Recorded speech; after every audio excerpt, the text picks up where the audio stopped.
So as you can see from that picture, this is a bomb attack. Like blast is always associated with some sort of a bomb. Okay. And I was associated with one project from the Department of Defense, and that was for small explosive devices. Okay. So what happens is that most of the time whenever you have people carrying a bomb or throwing a bomb or something, they don't carry those big bombs which airplanes, Air Force uses. They use small things they can carry with them. So a small bomb. So whenever you have explosion like that, this is what happens. There's all this. What is all this on the floor? Glass. So whenever you throw a bomb at a building, the walls might crack, but unless it's really a big explosion, most likely the walls will not fall out. They might crack, but they'll not fall. But window glass will shatter, it will fly into the room, and it'll damage things. Same thing happens when you have natural disasters. So you have a cyclone it comes at the wind speed is 200 kilometers per hour. Because of the pressure on the windows, they break, and then all that glass falls inside, or it falls outside. But if you have a high-rise building from 5th, 6th, 7th floor, it falls on the bottom, on the road. People going there, they get hit. So it is very damaging. And if the window breaks and you have a cyclone, then what will happen? All the water will come in, right? So that's another problem. So all that water, so there's more damage there. So that's something we were trying to see. Have this transparent composite. So that's where we are trying to go and see what we can do with that transparent composite to create a window which can resist damage from small explosions or natural disasters. So the conventional approach to this is that you have a laminated glass, okay, which consists of PVB. This is polyvinyl butyryl interlayer sandwiched between two glass sheets. So you are talking about all these, laminated core, faceplate, in the middle you have core, and so on. So same thing. I have faceplate of glass, another glass sheet. In the middle, I put a plastic sheet of PVB. Okay. Your car front screen window is exactly this. Okay. It has two glass sheets. In the middle is a PVB, polyvinyl butyryl layer. Okay.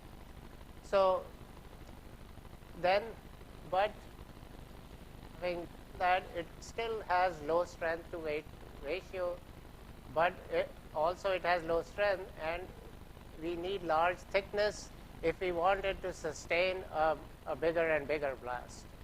Okay. So what people have done is, to sustain blast, they take one layer glass, PVB glass, PVB glass, PVB glass. So they build it up to 4, 5, 6 layers. Okay. So you can find on that. So what does it do? It increases the weight. So what we tried to do was, we took these two glass sheets, and in the middle we put this transparent composite layer, okay, that composite we are making, and then we use a urethane coating on it to bond it to the glass sheet. Okay. So we take a urethane coat on the transparent, and we bond to the glass sheet. So what does that do now? So now I have something like a window which I can use now, which can also resist blast effects. This is another picture. I showed you one before. This is another one, this building, and this is how you see through. So it's not as clear as this, but you are getting an advantage that you can still see outside. You are not going to read small text, or you're not going to read a book by looking at it. You will look at the trees or the moon or the stars or whatever. Okay, so that you can all still see. Okay, so this is the window. It looks like, so this is the frame of the window. This is the transparent the window panel, which has glass, composite interlayer glass. Okay, and you can see that it's fairly transparent. You can see everything in the back. And this thing that's hanging here, that is like 1 kg of TNT. Okay, so it's a high grade TNT, which is called a C4 explosive. Okay, so it's a high grade, high intensity TNT. So this is something that I'll not talk more about this today, but I'll talk a little tomorrow. Is that, so we use this as, so whenever you do blast effects, you can do two things. You can either do open field test, like this one. See, this is like open. There's a little mountain in the back. It's a field, and it's, so whenever you do this blast, what happens to the energy? It goes in whole volume everywhere, in all directions. Right? So, or you can do a shock tube test. Okay, so this tube. Okay, so a shock tube, what happens here is that you create an artificially you create a shock front. Okay, so they fill this backside here, this cylinder. Okay, they fill this cylinder with high pressure gas. I think they use nitrogen. Okay, so they fill it with that one cylinder with nitrogen gas. One end of the cylinder is a sheet of metal. Okay, and on the other side of that is a very sharp metal prick, you can say, like something to create a hole in this sheet. So when you come to the right pressure here, they quickly create a very fine hole on the other side, and then this sheet, it explodes. Okay, and it sends a shock wave out. And this is what a shock tube is. So then they control so in the back you see here, they control the distance. This tube can be made bigger or smaller to control the distance to which the shock is going. And so that controls you see, the shock reduces as R square. As you're going farther and farther, the distance, then the pressure is decreasing. So you can control that by making this tube bigger or shorter. And at the end of that tube is this window. This is that big fixture in which they put this window. Okay, and so we were testing that in a controlled environment in a blast, or we can do open field test like we did before. Okay, so there are basically 3 types of blasts that are used for testing purposes. One is called the level C blast. So that is a peak pressure of 4 psi and an impulse of 28 psi millisecond. Similarly, level D is 10 psi this, and level E is 30 psi, 150 psi millisecond. Okay? So most of the security glass you buy in the market is level C. Okay, for windows and all which you buy, they are all level C. Okay, some of them you can get for level D, but they are much thicker and heavier. Okay, if you want to buy level E with that PVB interlayer glass, or sometimes they also then make polycarbonate interlayer glass. Okay, that's also made. But those are about 1 1/4 inch thick. 1 1/4. So that's about 30 millimeter thick. Okay, so then they have to make it that much thicker to be able to sustain a level E blast. Okay, this is how the pressure looks like. So this is a pressure profile. So you see the pressure suddenly peaks up, then the blast passes through and it drops down, and eventually it may drop down below atmospheric pressure for a short time, and then it goes up. So this is about 14 psi peak pressure that we got. This is another one which is about 26 psi peak pressure. So we were subjecting that window panel to different types of blast in that shock tube. And then the interesting thing was that we looked at the deflection, the deflection at the center of that glass panel. Okay, we got almost just less than 1 inch.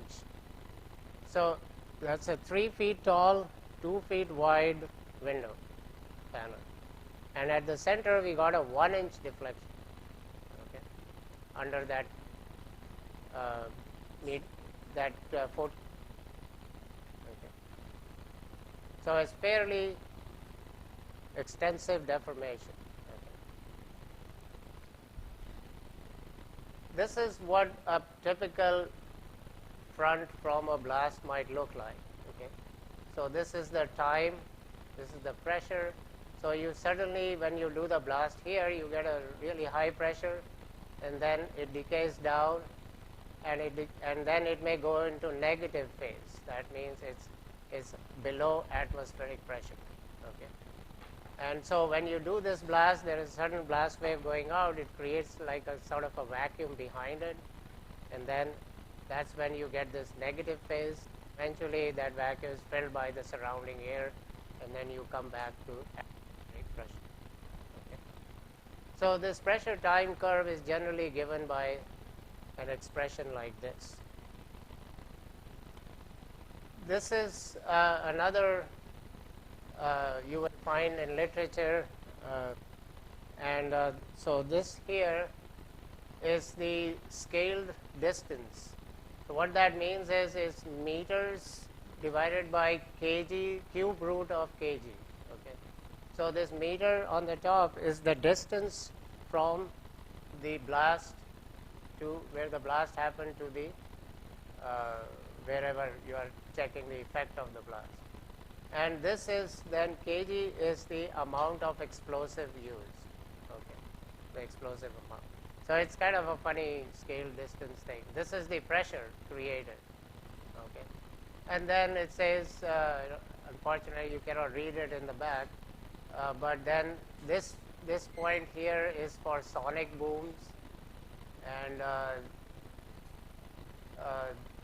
this here is so if your scale distance, if you have, you know where the explosion happened and how much was the explosive, then you can see that you get all these different regions you can get, and for each point on this scale distance, what sort of a damage happens. Okay, so that is what this so as you keep going this way, the damage keeps going up.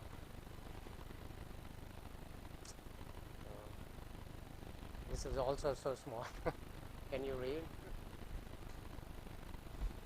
Okay, so now I'm going to get into, basically we were trying to simulate the effect of that blast on that window panel, and see that if by our simulation can we come up with the same displacement at the center of the panel, can we get the same displacement as we got from the experiment.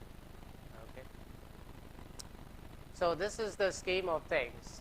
Okay, that's just a flow chart for our scheme of that simulation. So what we first do is we use this Hamilton's principle, which is just the energy equation, kinetic energy, strain energy, work done. Okay, and integrate that over, and then this is the kinetic energy term, this is the strain energy term, and then we look at this from just plate theory. This is the strain equations for this type of a laminated material, and this side is the pressure being applied from here. Then we look at, for the orthotropic interlayer, I'm writing the stress strain equations here, and this one, these three for sigma x, sigma y, tau xy. And then for this, all this case, then I can write this is the strain energy in the composite interlayer. Okay, and then if you integrate this through the transverse direction, then I get this big expression for the strain energy in the composite interlayer. If you keep going, then you can write a similar equation for the glass layer on the front end and the back end. Okay, then you just add up all of them, and then this is the total for the whole laminated plate. Okay, then this is the work done by external pressure being applied on it. Oops, sorry. Then you substitute all of these terms, T, pi, W, into that Hamilton's equation, and you get this. And that is your then equation of motion of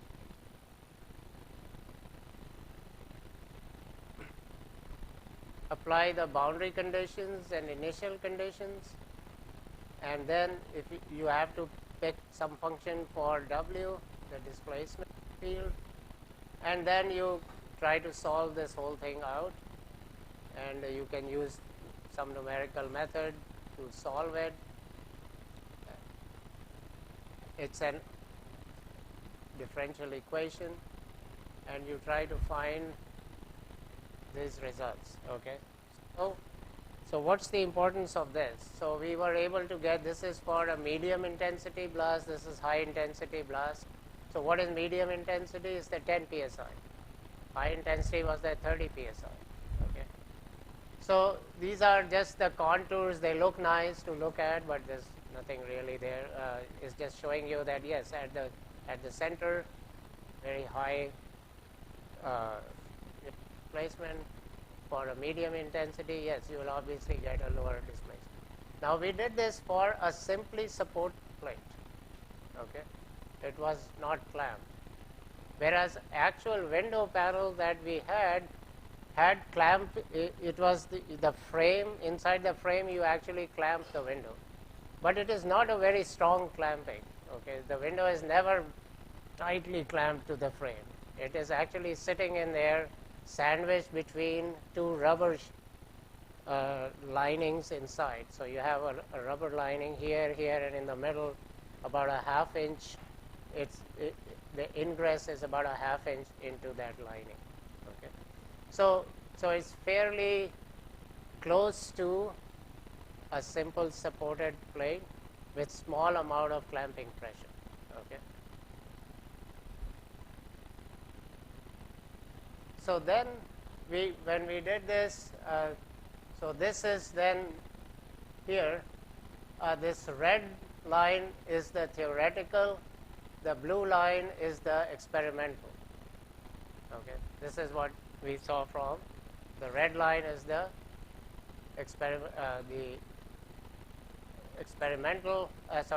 theoretical, and the blue line is the experimental. Okay, so we at least the peak pressure and all are fairly close. Okay, there's some offset, but by and large, it is. This is for the medium intensity blast. Okay. So for the high intensity blast, see, so we got here, this is about 1 inch. It's almost 1 inch.